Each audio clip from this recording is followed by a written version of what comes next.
So this is one of those carpets that,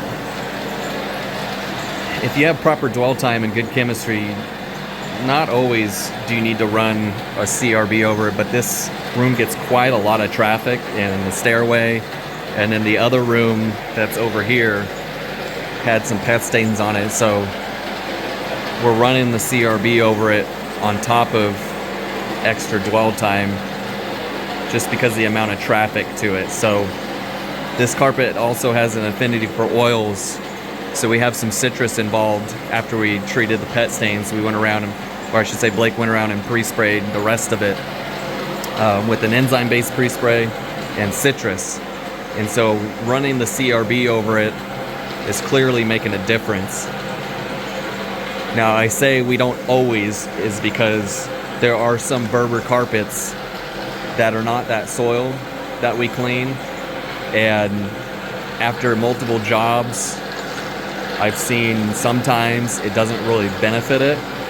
But if it's really soiled, you can run the CRB over it, or you can, if you have it on you, you can take a buffer, a 175, and a bonnet pad, and you can run that over the carpet for either pre-agitation, or after you've extracted it, you can post-bonnet the carpet, and it can make a difference.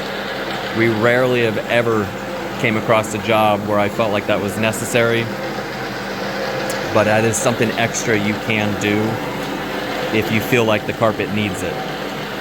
But a lot of times with good chemistry and dwell time, heat from your machine, we rarely ever come across a job that we can't beat and get it looking good. But we got extra time today, so we're taking it slow on this one, making sure we're getting this carpet looking the absolute best it can. The CRBs usually succeed a lot more noticeably on a cut pile carpet, so something that's not like this where it's tightly woven like a Berber, but on your regular standard cut pile carpets. But I mean, there's already a noticeable difference just from pre-spray and the CRB on here, so it's highly beneficial in most jobs, but not completely necessary on every single one. So see, here's the other reason why, because there's multiple pets in the house, and see we got some kick out from the CRB in here. So you just got to weigh out the job, see what's going to benefit it more and what is not going to benefit it, by doing it, any extra steps. But you just got to use your better judgment. So that's why a lot of times we just go ahead and do the whole thing. And then, I mean, all this furniture was in here. I mean, we probably could have just CRB'd the open spaces and been fine, but as you saw earlier, Blake was CRBing the entire carpet. And it's just, this room was fairly soiled, so we don't want to miss a spot and call it good, because it actually visually made even this space here where the couch was sitting look better just by running the CRB over it. So there's a lot of benefits to utilizing it even in spaces you may not think necessarily needs it. So if the CRB fits into a space, I tend to just go ahead and run it over it, even if it's not a traffic space. Would I save some time? Does it really make a big difference? Maybe not something you'll ultimately notice, but just being sure that you went over everything, it makes me at least feel better. And then when I rinse it, maybe I won't have to spend as much time extracting because the CRB loosened whatever might be there up, so I can pull it out quicker.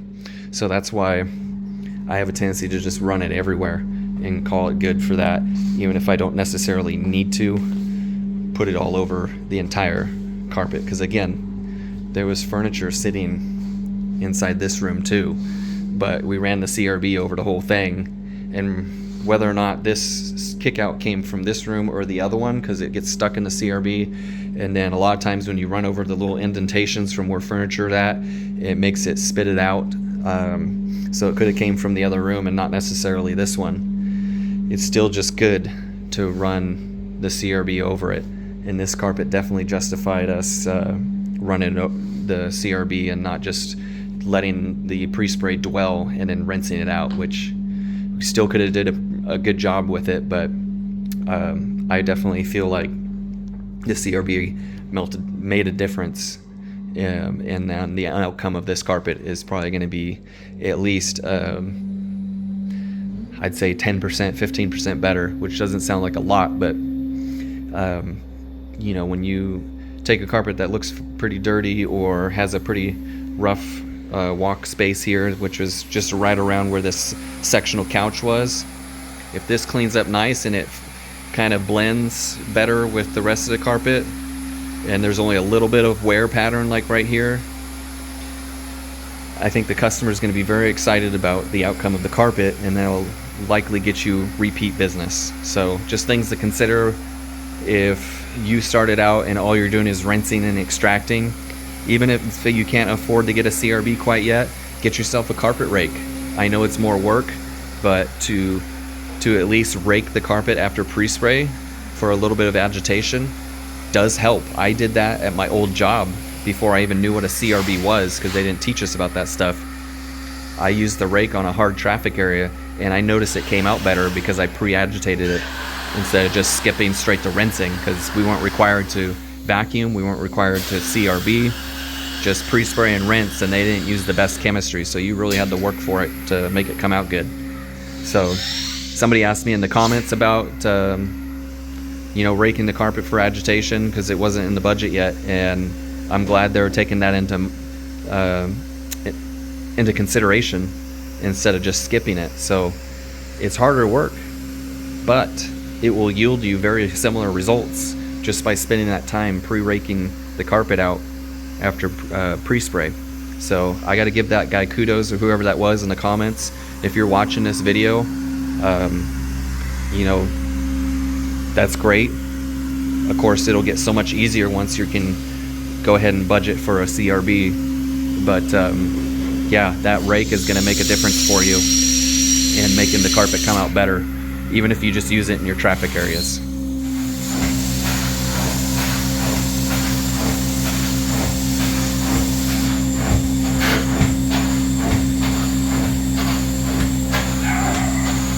So a lot of times what we'll do is we'll hit the risers and then the tops, depending on what's most comfortable for you. You can run the tops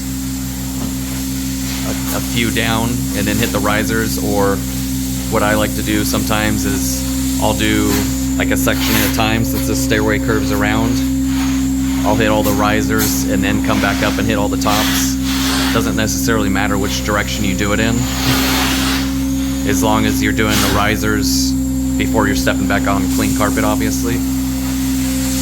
But since he's got a stair wand, the shorter tool, it makes it easier to decide which way you want to do it, because the larger carpet wand becomes difficult when you get into these tight corners. So if you can budget for it to get a stair wand that swivels like this, it is seriously a lot easier to deal with than the full-size wand. You can see it's a lot shorter, so it makes a big difference in how hard it is to clean these carpets. Because in California, and I'm sure some other states, there's a lot of houses that are tight, and so you got these multiple corners, and so you got a tall wand, your regular carpet wand, it becomes difficult to get around these, especially if it doesn't swivel. So paying the extra money for a swivel wand has made my life way easier.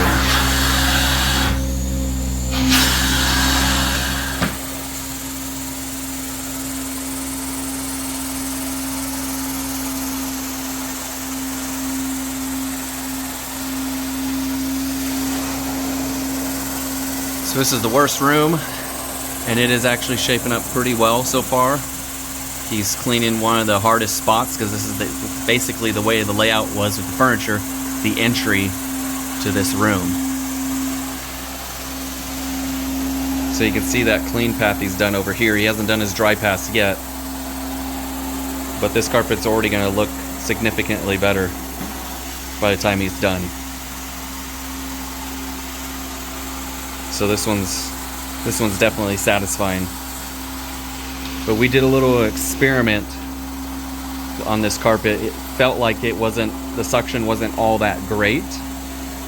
And the reason part of that is there's a high and a low spot to this carpet the way it's constructed. So it feels like you're losing some suction. So we turned it up on the highest setting, and he couldn't feel the difference in the vacuum power.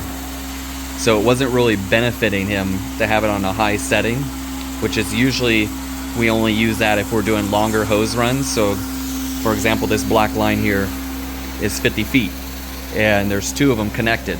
So if he was running 3 hoses or more based on the power of this machine, I would consider running it on high until I no longer needed the third 50-foot line of vacuum hose to make sure my suction was as high as it could be.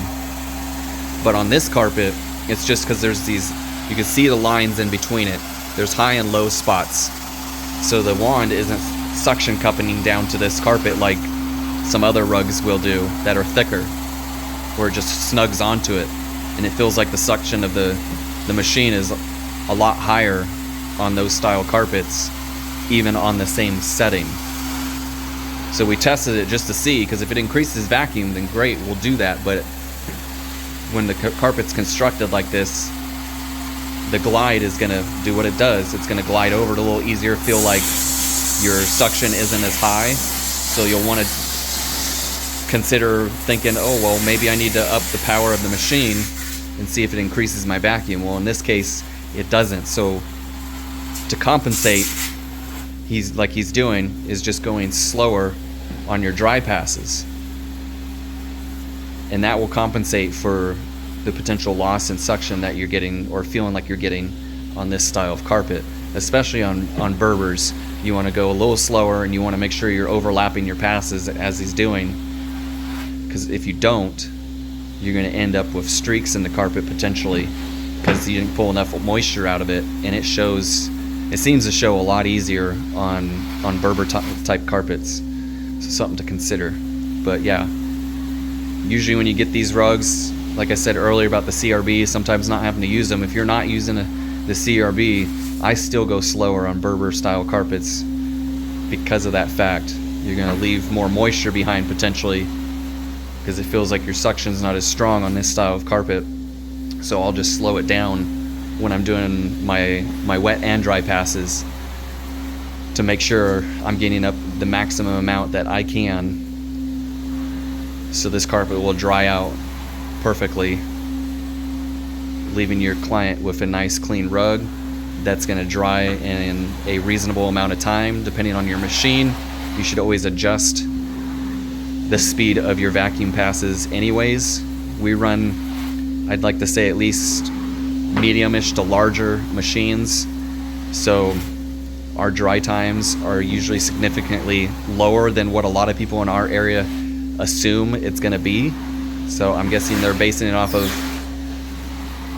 whoever did their cleaning last, but a lot of them still think that it's going to take a full 24 hours or even more for the carpet to dry out, whereas we're starting to feel it dry to the touch in as little as 5 and 6 hours, almost year around. And it just means we slow down, or you have a larger machine to compensate for the dry time, and it really does help. So that was one of the things I wanted to invest in for this business, is larger machines, because it makes the job easier for whoever's cleaning, but it also makes it drier faster. Having a higher lift and not just CFMs will get more stuff out of the carpet quicker, thus making it dry faster for you. So that's why on rugs like this, it seems like your vacuum strength is low, but it's just the carpet style. It's not holding on to the rug as tight as some other carpets do with the carpet wand, so you feel like you're not getting the same strength as you normally would. But it's just a matter of just slowing down just a little bit and compensating for any loss that you might be getting due to the style of carpet that you're working on. But I mean, this is turning out pretty dang good. Like, he went over some of the trafficker and it looks great. So I think they're going to be definitely happy with the end result here.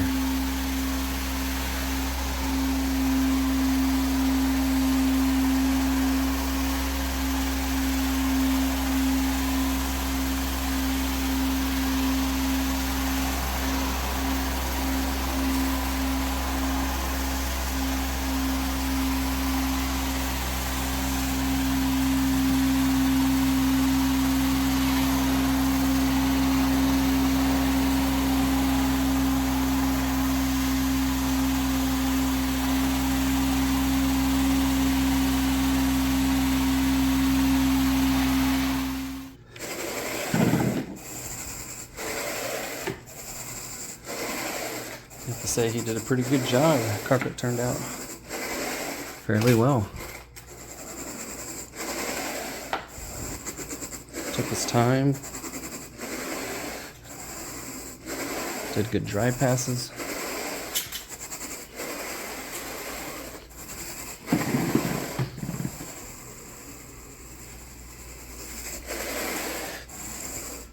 Something fell on the carpet here.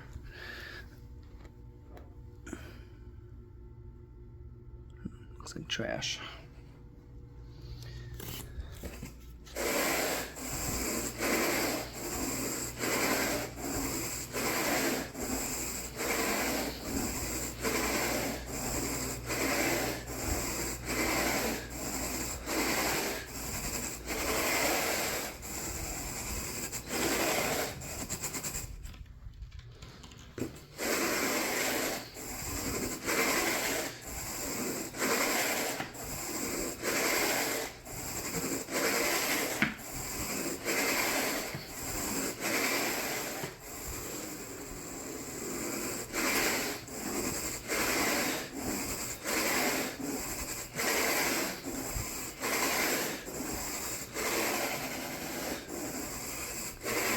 It's a little worn out there.